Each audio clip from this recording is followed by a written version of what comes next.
let's get started, Jenny. Yeah, okay. Hey, Carol. Hi, everyone. I love that my clan are here. That's pretty cool. I've got my whole team, so that's cool. Absolutely. This is really cool. So we've started doing this a couple of times, and we're just really testing the water. And what I'd love to do is to do this one session with you, Jenny, and see how it goes, and we can maybe turn it into a series. Cool. That would be really cool. And since a lot of times people can jump in and out, I don't want to keep saying you guys can ask questions, so I wrote it in reverse behind me. So anytime you guys want to ask a question, let us know. But the topic that we're going to be discussing today is very unique and very original. That's why I thought it'd be really fun, because Jenny seems to be a real great expert at this that I think a lot of people might not have thought of. And that topic is outsourcing. And I know, talking to so many salon owners, that the idea of outsourcing can be really, really harsh or really difficult, because you might have built this business all on your own, and the idea of handing over some control can be very harsh, very difficult. So I just wanted to ask you, Jenny, when did you decide to finally start outsourcing, and what specifically were these objectives or these tasks that you decided to actually give to other people? So I set up Mimosa in January 2012, and I guess my first attempt at outsourcing, I say attempt, Rachel's still very much part of my team, she's now an employee, was when I got Rach as a PA. So Rach joined me 3 years in. Okay. So I'd done everything myself, absolutely everything other than my web design, that I'd got a guy to do for pittance.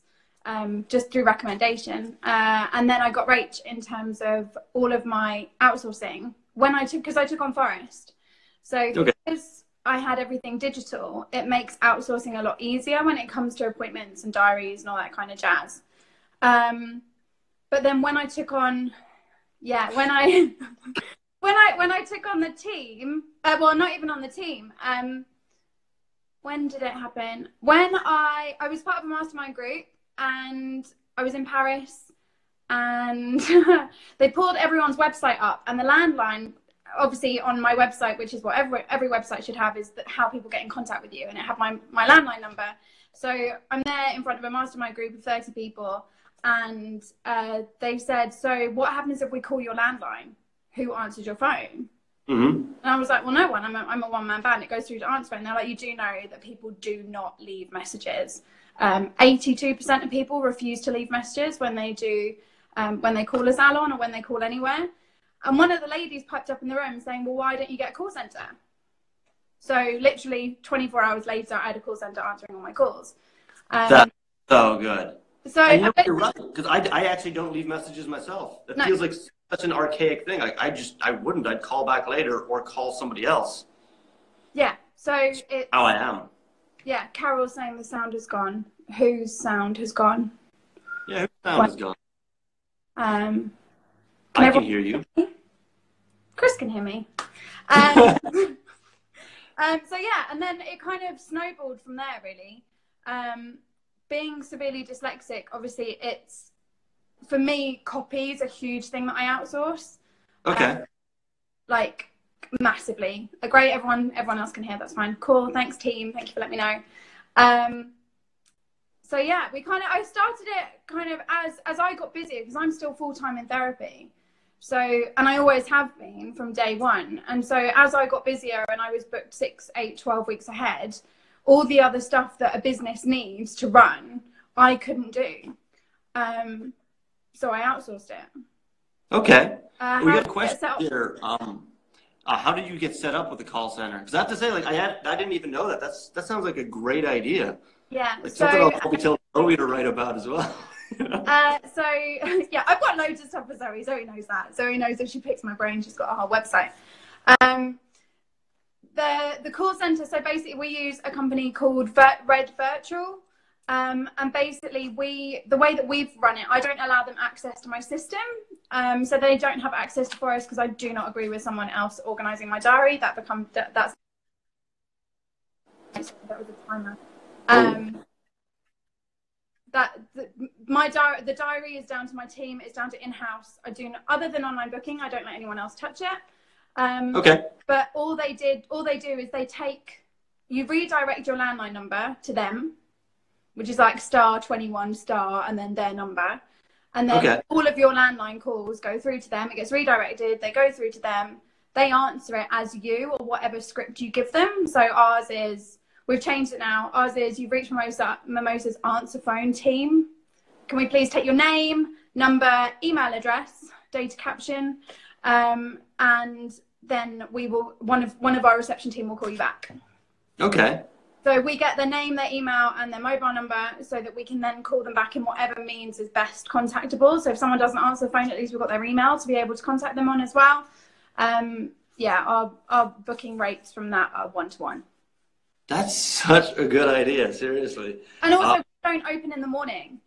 So I've got a very different business model to a lot of people. So we open 3 till 9, which means that no one, you do it for landlines and mobiles, you can do it for anything. But you can only do one number, I think. I don't know. We only do one. Because we're not there in the morning, the phone doesn't get answered.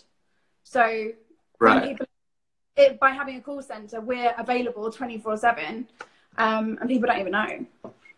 That's so good. Because I'm doing a Facebook Live about it, Instagram Live, but yeah. Yeah, especially this day and age, though. I mean, I'd say it might have been a little different even like, say, 1999. But like 2018, people have no patience. I'm as guilty as everybody. I'll call somebody and go, this is BS. I didn't get exactly what I wanted immediately when I thought of it.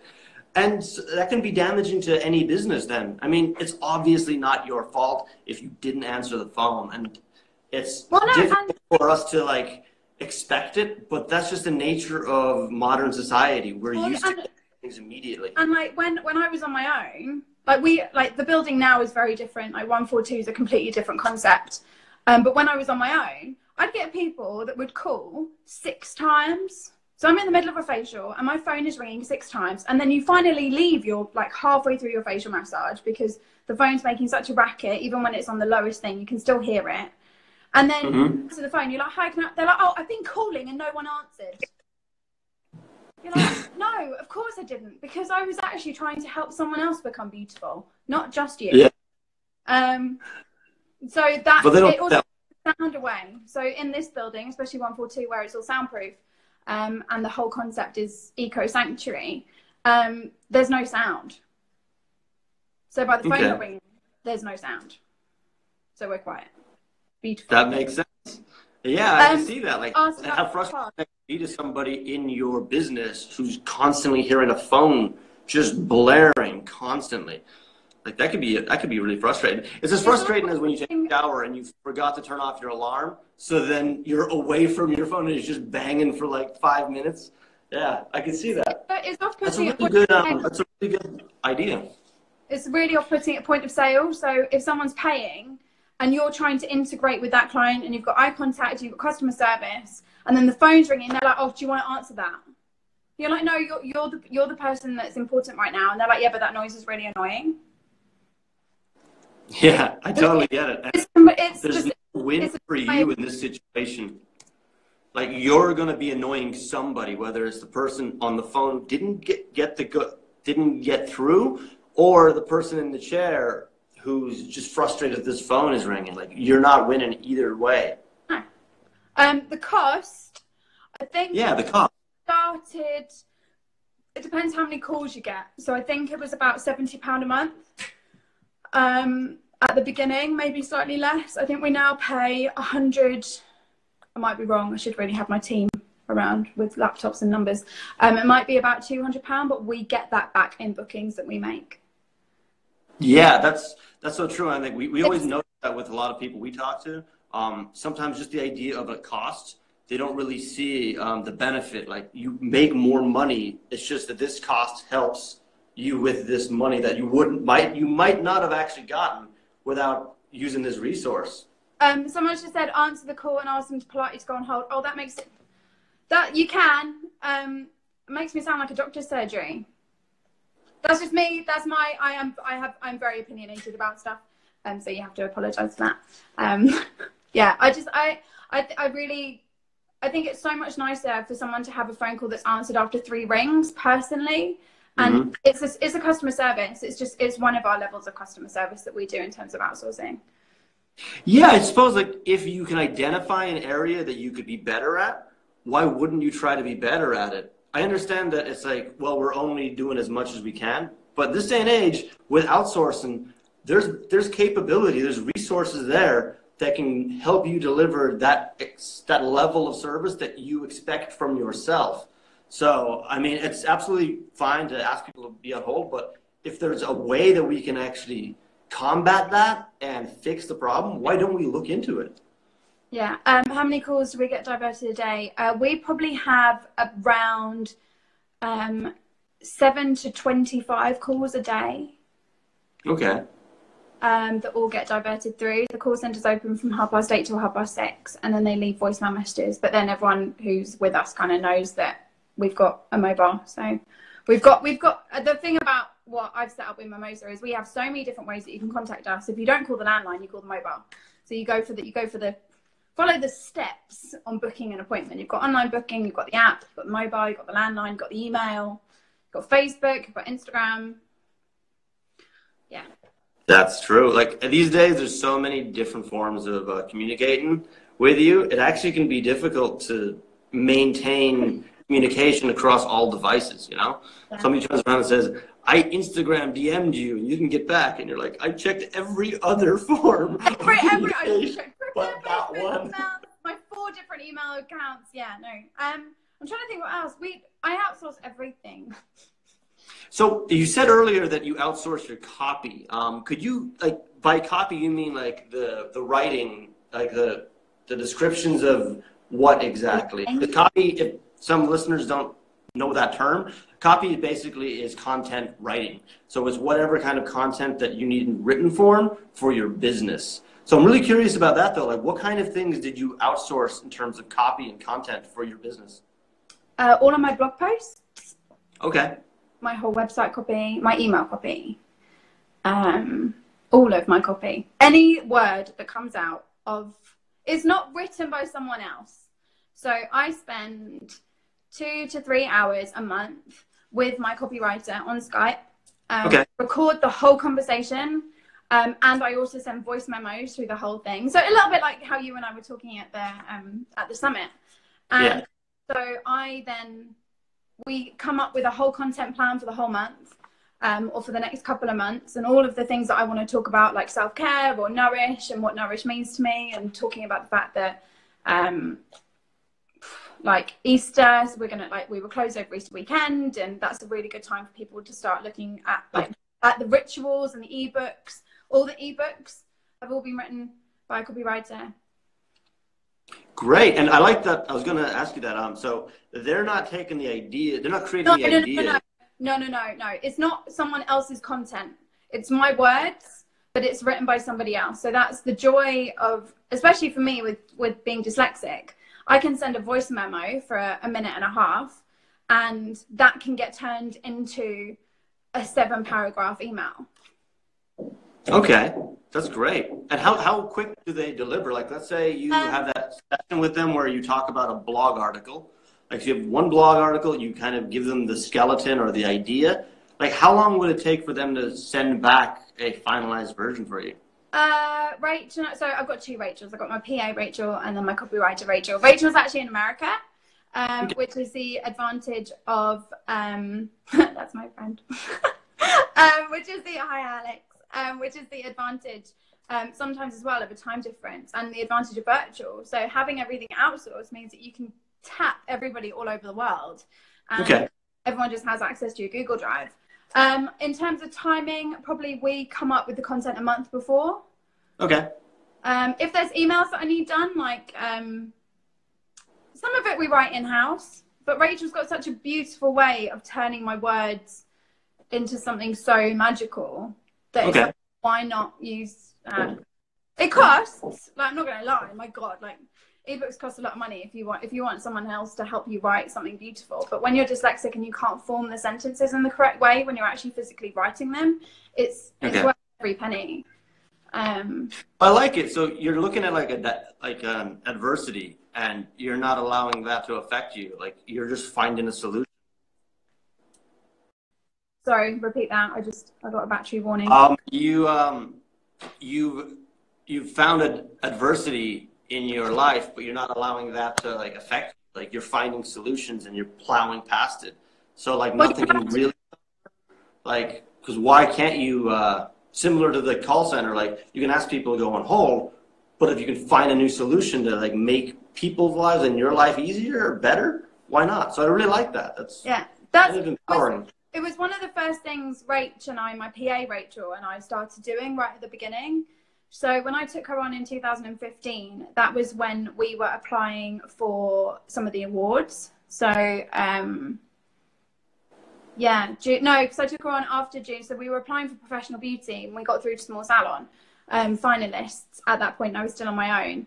And she would read back the way that we wrote the award was I would speak to her, she'd write, she'd then read it back to me, and then I'd then add bits and take bits away. And it's, just time consuming.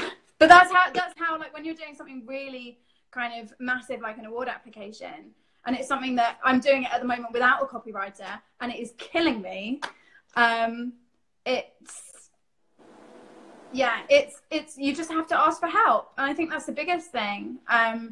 Finding people that can help you. And where we live in a world where there's so much competition, actually when you've got someone that can write beautifully with the words that you're saying, why would you not get help? Like dyslexia is a massive thing, and it's massive within a creative industry as well. I think we kind of have landed ourselves in one of the most probably dyslexic kind of diverse industries, because we can't, oh my God, I would love to go and do medicine. But why would I go and do a 4.5, 5 year, 6 year, 7 year degree when you have to write essays when and everything's essay based, when actually I can do something that's beautiful and hands on? I agree. Yeah, it's true. And we see somebody says Grammarly is also pretty necessary as someone who's dyslexic. Yeah. That Grammarly is an app of Google. Yeah, we use that too. It's really nice. Like we mainly use it for like just correcting those little mistakes that we didn't see because we've got deadlines to hit. But that's a good one to look into. But yeah, I mean, like if you can find somebody who can kind of match your tone of voice, like that's exceptional, and that is worth the money that you're paying. Because if you can't get your point across the way you want to, but you found somebody who can, like without a doubt, you want to go with them, right? Did you know, just like, it's cool that we can hear this stuff happen on this scale, because a lot of people might look at Hollywood actors and movie stars and be like, wow, they're so charming. But like they've got writers themselves. Like Dwayne "The Rock" Johnson has a writer who writes everything for him. Every speech, every quip that feels like it's off the top of his head, it was written for him. Like they just don't tell people. Like, and you guys like, and by the way, like, you don't tell people that you have a copywriter, right? So if somebody wanted to get a copywriter, like you as a salon owner don't need to tell your audience that somebody else is writing this, because it's your thoughts and ideas. Yeah, and like when I remember one of my first award applications for Babtac, and it was Sam from the Potting Shed, and she said something, well, yeah, but people get copywriters to do this kind of stuff, and I was like, what? That's cheating. But that is downright cheating. Someone else writing that stuff for you is cheating. And then I started working with the copywriter, and I was like, actually, it's not their stuff. Rachel writes, so she does copy. She writes. She doesn't know anything about beauty at all, other than the information that I give her. And especially when you work with someone long term. So Rachel and I have been working together since she wrote my first website edit, and then the second, because also we went from with the rebrand, everything from self-care, from me time. So our whole thing was everyone deserves a little me time, to self-care and nourishment and rituals and like restoration. And so when you do a massive shift like that, and your whole wording and your whole brand up levels itself, you need someone that can help you do that, because it's not easy. And we did a whole load of exercises, like when you look at brand avatars, and one of the questions on a training that I got given was, if you could have if you had anyone living or dead who you could stand up and represent you and your company, who would it be?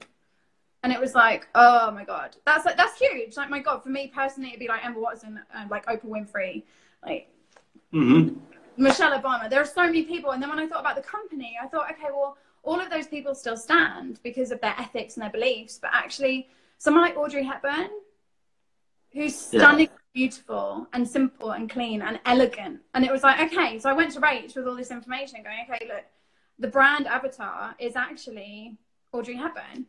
So is that right? Is that what you? Yeah. That's what you landed on. I can see that. Yeah. Yeah. So we kind of.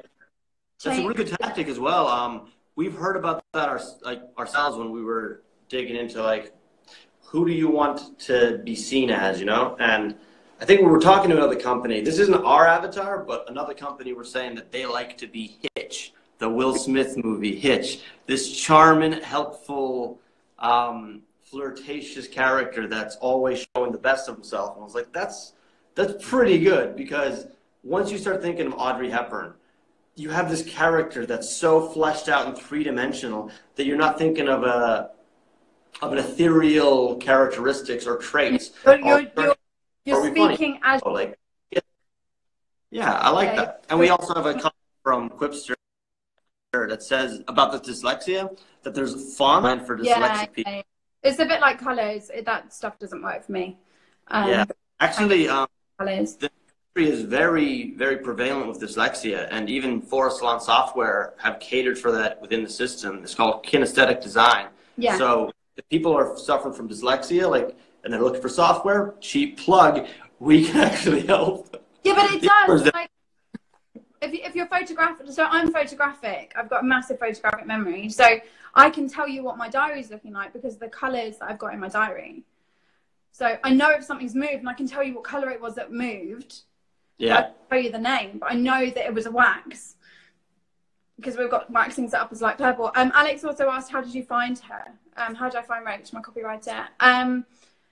I did a lot of networking for 2015 and 2016. I spent those kind of 2 years massively networking, and I happened to come across her at a One Retreat. So Shah Wasman does a thing called the One Retreat tour, and I went on that, and it was my first kind of jump into personal development, and that's where I met Rachel, because she was there too.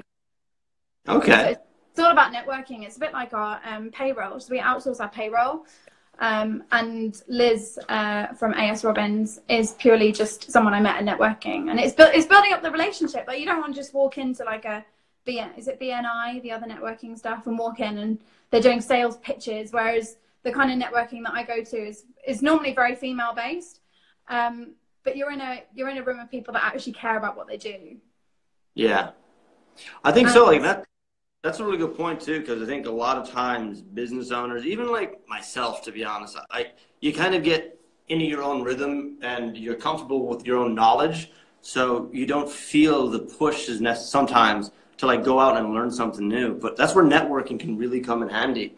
I always try to make a point to go to a lot of different events, not even strictly marketing events, but like if you actually expand and put yourself out of your comfort zone, you meet some amazing people, and then a problem you didn't even know you had could present a solution you didn't know was there all of a sudden.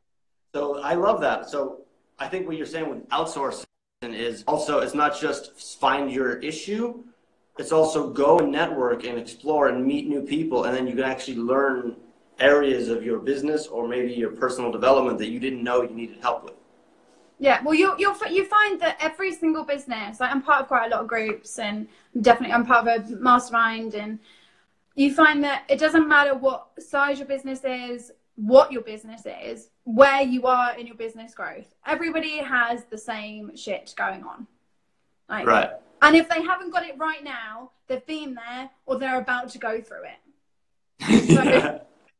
if you haven't had staff trouble, you're going to have staff trouble at some point. If you haven't struggled with social media, then you're going to struggle, or someone's already been through it. Like I went through it. I found like 3 or 4 people I was trying to get social media off my chest. I didn't want to do it. I didn't want to be playing with it. It takes so much of my creative energy to do. And I lost it and it went wrong. 3 times. Yeah. 3 separate people completely screwed up my Instagram and my Facebook, and I had to go back and delete all the content. Oh man, The words were fine. The images were not fine. And that's the other thing I've learned about outsourcing, is that if you have such a picky, I say picky, it has to be so beautiful. Like, I take photographs, okay, I'm not a professional photographer, but I love beautiful things. And so if the images are not beautiful enough, they do not work for me. And my idea of beautiful is a beautiful 3-story eco building that's got stunning curtains and flooring and lights and everything. Whereas someone else's idea of beautiful would be just a nice towel. And I'm like, no. Yeah. Like, we've, on our Phorest blog, I've written a few articles on helping people take like nice photos, and it's just giving them ideas for framing, lighting, and things like this. But also, it's just have your photos or imagery say something.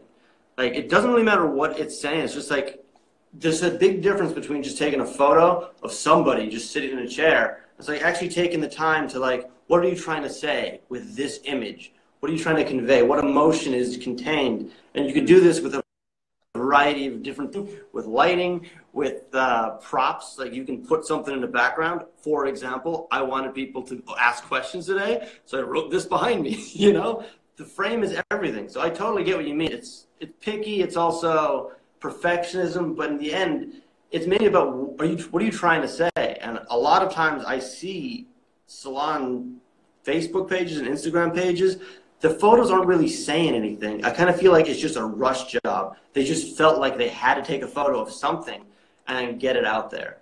And so our 30 Days to Grow campaign that has just come into an end, there's one of our favorite tasks was put together a display area of your products and take some photos of it and share it on our Facebook group, the 30 Days to Grow Facebook group. And it's great to let other salon owners see what salon owners are doing so they can be inspired by each other. And we'll even give them notes too, going like, that's a nice photo, but it's too busy, like there's nothing focused, you know, that kind of thing. So I totally agree. We come in with an ebook on a recipe stand. Yeah, it's so cool. I absolutely love that kind of thing. And it's these little things that people take for granted too. They don't really see that an image followed by another image followed by another image tells a story of a brand, and they don't really see that because they just go, I need to take a photo quickly and I got to get out of here, you know?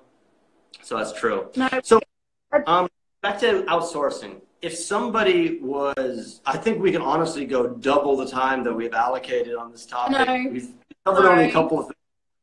No, it's amazing. I think we can make a series out of outsourcing on its own. But let's say that somebody's been inspired by the couple of topics we've talked about today.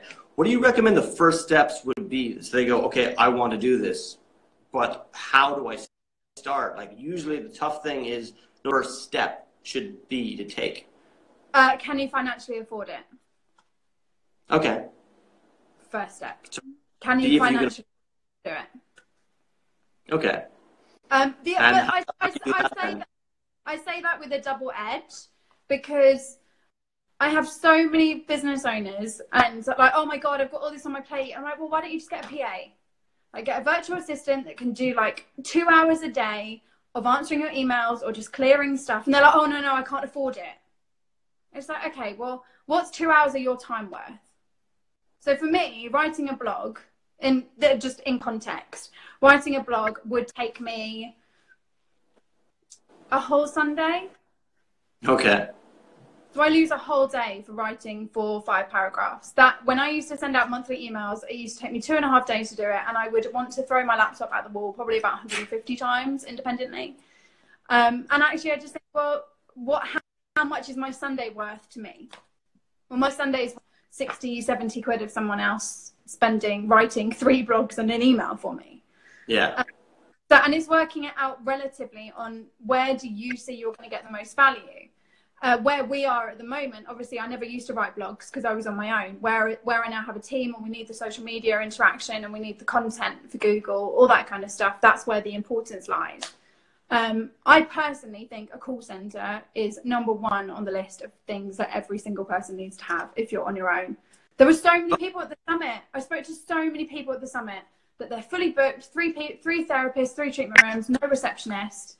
And it's like, what's your customer journey?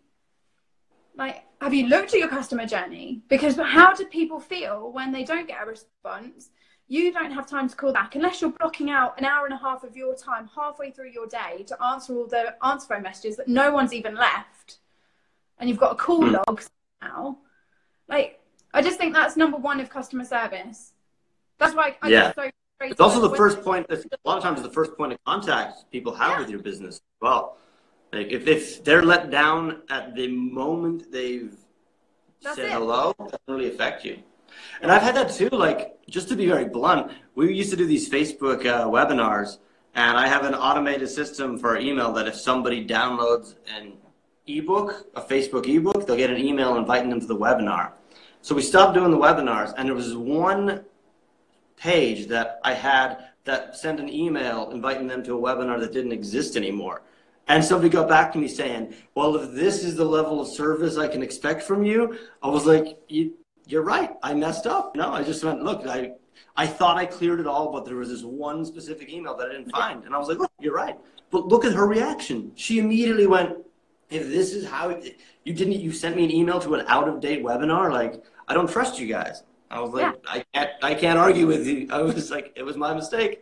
But that was the first point of contact we had with her. She was let down with it, and she let us know. And we might never have another chance with her. Who knows? No. But that's how fragile it can be. People are so quick now. They're like, oh, they look down in the morning. They go, oh, I'm hairy. And then they ring 15 people on Google. The one person that answers, and it also depends how, like, especially when I was on my own, if you've got a call center answering your call, they assume, pros and cons, they assume you're massive. They assume you're a huge salon because you've got a team behind you. So if you're having stuff answered by a thing, they're like, oh, all right, hello. So how you've come through Moses answer phone service? How can we help? Well, how many people do you think I have working for me? That's so good. So there's a perception as well to it. Yeah, there's obviously the whole GDPR thing now with keeping data, like obviously with the whole data caption. So we used it very much at the beginning for data caption. So we'd get their numbers, emails, mobile numbers. That increased our list massively. But then we did have a 1-to-1 call rate. So if we get 7 calls a day, at least six of them have booked in. And if we've only got 5, it's because they wanted it on the day and we're fully booked. And that's the only reason why. But obviously keeping that data now comes under slightly different laws and rules, which just need to be looked at and just stored in a different way. Okay. And there's probably solutions there. Maybe the call center can help with that.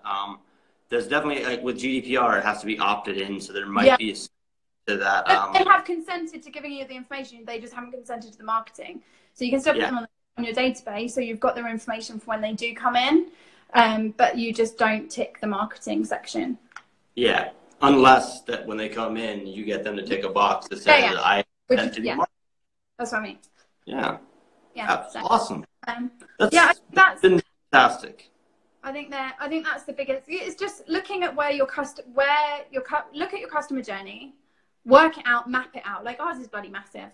Map out your customer journey so you can find where your flaws are, because it's only by finding out where you're not flawless.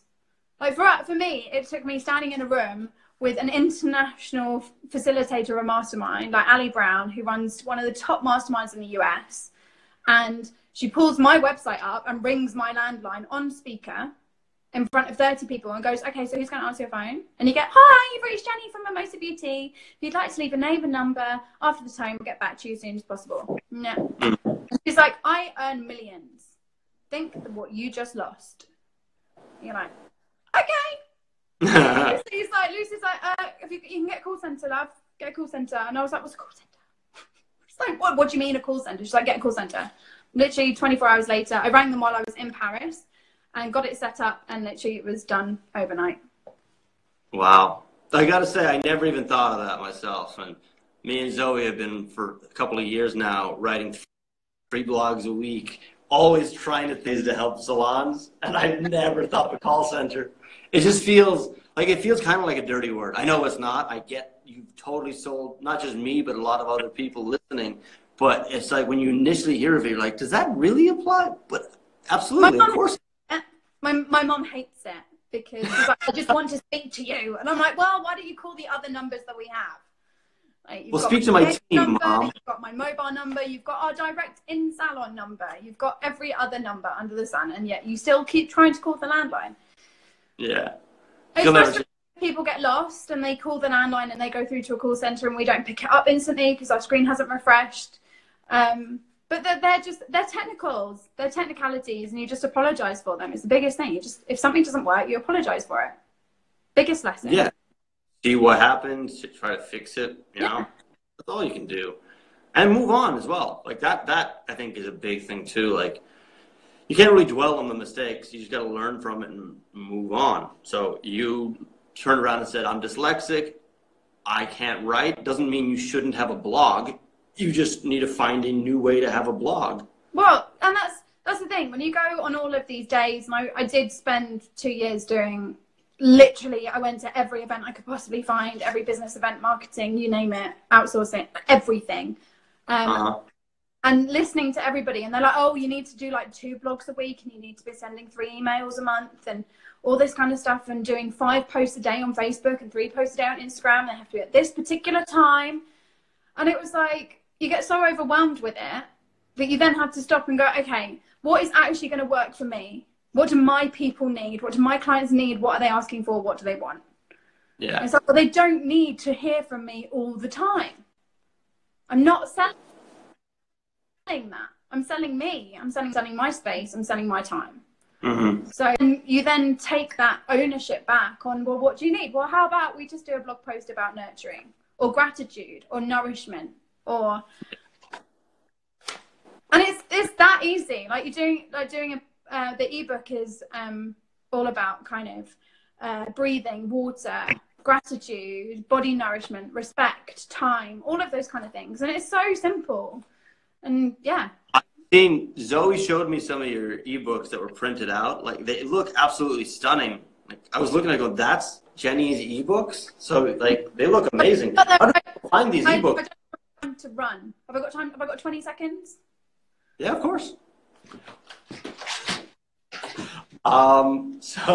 Yeah, this has been absolutely amazing. So this is Jennie Lawson from Mimosa Beauty Salon.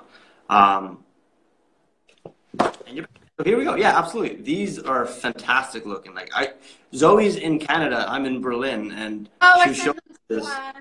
Yeah, I sent them to her in the post. Oh, it was amazing. I was like, going like that. Jennie's? Yeah. It looks so good. How do people get these? Well, you can download them, and we've only got 100 hard copies. Okay. And where do people download it from? Your website, is it? We're in the process of making a library. So, like, which I copied your idea on the Phorest thing with all your ebooks, like a library. I sent it to my web designer. I was like, I'd like something like this, please. Why not? It's those kind of things. Like, if you don't look at what everyone else is doing, that's the next one. Talk about Instagram or Facebook posts. I don't know what that means, Catherine. Yeah, it's all those kind of things. If you're looking at what other people are doing and you're like, oh, I like that. Well, instead of going, well, you can copy whatever anyone else is doing. Don't copy their content. Don't copy their brand. But copy the concept of how other people are doing it, because you're never going to be able to do it the same. Absolutely. And maybe you'll have your own unique way of doing it, you know? Completely original. I love it. And it stands out. I was interviewed once by a salon for their own magazine. They produce like a monthly... Oh, is that Beauty at the Gate? Yeah, Beauty in the Gate. I loved it. I was like, guys, I think this is fantastic. Like, what a great concept. Good. I still have a copy of it myself, because I showed my wife, and I was like, look what I'm on. She's like, no way. They really cool. interviewed me. We had someone call us and interview us they interviewed me first. They're like, oh, someone wants to interview you for a magazine for a small salon that they were Pro Beauty.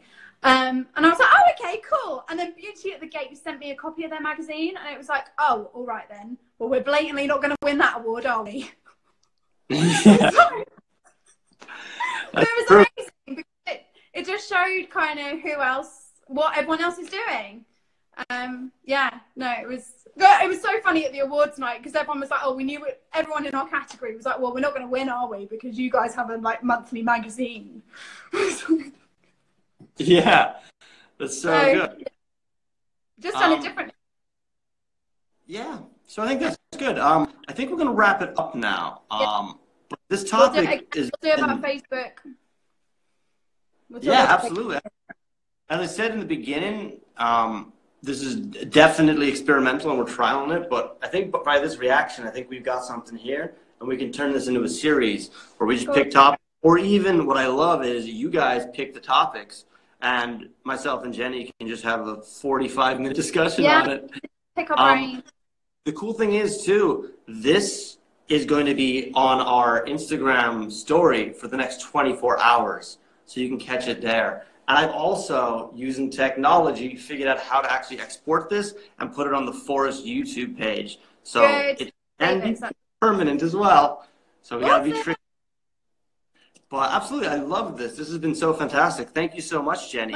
Is there anything else you'd like our audience to know about you or what you're up to these days, or any kind of info you'd like to share with them? Only that you need to start recycling. We're 100% eco.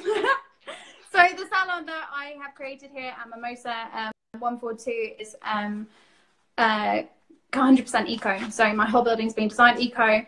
And if you're going to outsource one thing, get an independent recycling company so that they can recycle everything you have in your building so that it doesn't go into the ocean. Okay, so that's outsourcing as well. Recycling. Oh yeah, that's not on my list. Here's my like outsourcing list. I don't know if you can see that. Like, yeah. Did you have a list, do you? Yeah, I was organised for you, Chris. I was like prepared. Really dodgy light. Yeah, no, it's not right. Grab yeah. Photo that list and we'll share it. We'll share that if you're cool. We can share it on our Instagram page. Yeah. So and push people towards this this conversation. But that'd be great. Like honestly, we've only scratched the surface, but it's been 45 minutes and it's about time to bounce. Too well, and who knows? We could turn it into a webinar. I think that I'm actually blown away. To be honest, I was like, this seems like an interesting topic, but we haven't even gotten anywhere into how important this can be. This can then to transform businesses. Yeah, completely. And also, it's just it's making sure that you're cost effective enough to cover the cost. So we've culled stuff recently, like our PR, because cash flow was an issue. But then you just work out what you need. With you guys are asking about tips for posting on Instagram and Facebook. Can you give me more information on that? I am not a social media guru. My mimosa looks beautiful because I do a 3x3x3 rule. But we can do an Instagram. We can do a live on that. Absolutely, yeah. I've got a rule on my mimosa. I've got a rule on how I do Instagram, and I don't let anybody else touch my feed. Okay, perfect. And in the meantime, if people want to check out the Phorest blog, it's phorest.com/blog. Yeah, you've got so much content. We write 3 times a week. There's a whole section on Facebook, on Twitter, on Instagram. We also give away free ebooks on Facebook as well. And Zoe is nearly done with a brand new Instagram ebook she's been working on the past couple of months. So really excited about it. Zoe's Instagram Pro, so if you've got questions, ask. She's dynamite. Yeah, I learned from her. I'm like, could we do that? And she's like, yeah, you can do this for months now, can we? You know? Yeah. Quick before we go, could you tell Love All About Me what the 3x3x3 rule is? So I work Instagram.